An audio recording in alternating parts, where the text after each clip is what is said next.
Hello viewers, আমি মিতু। বাংলার পাচিকা পেজে আপনাদের সুস্বাগত। কেমন আছেন সবাই? আজ তৈরি করব কলা পাতায় কচুরলতি। আমি একটি পাত্র নিয়ে নিচ্ছি।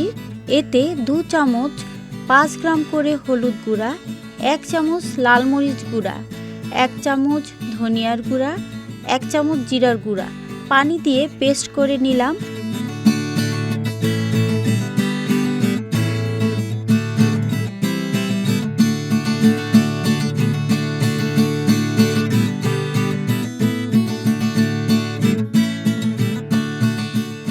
এবার একটি পাত্রে 500 গ্রাম পরিমাণ কচুরলতি নিয়ে নিলাম।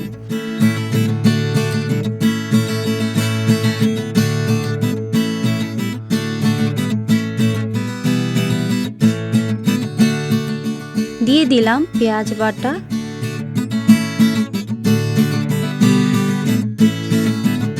দুই চামচ রসুন বাটা, 1 চামচ আদা বাটা, অল্প পরিমাণ নারকেল বাটা,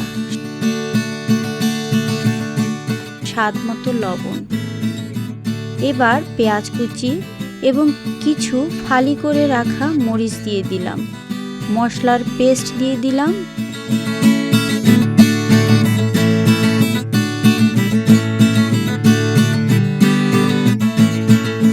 বাটিটি ধুয়ে পানি দিলাম। এবার বেছে রাখা চিংড়ি মাছগুলো দিয়ে দিলাম। হাফ কাপ পরিমাণ তেল দিয়ে ভালো করে ম্যারিনেট করব।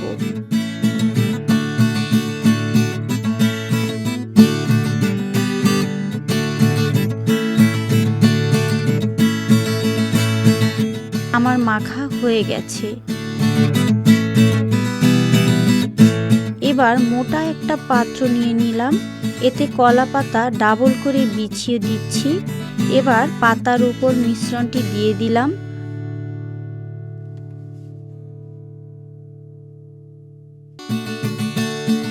মরিচ দিয়ে দিলাম কিছু।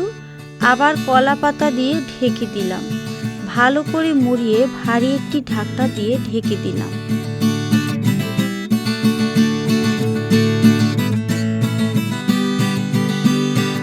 আমি চুলার আঁচ মিডিয়াম দিয়ে পাত্রটি বসিয়ে দিয়েছি।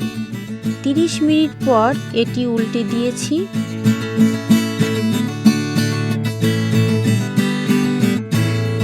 এবার উপর দিয়ে ধনেপাতা দিয়ে আবার ঢেকে দিলাম।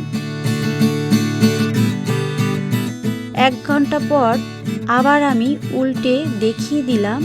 এভাবে উল্টে দেবেন। অনেক সুন্দর একটা স্মেল বের হয়েছে।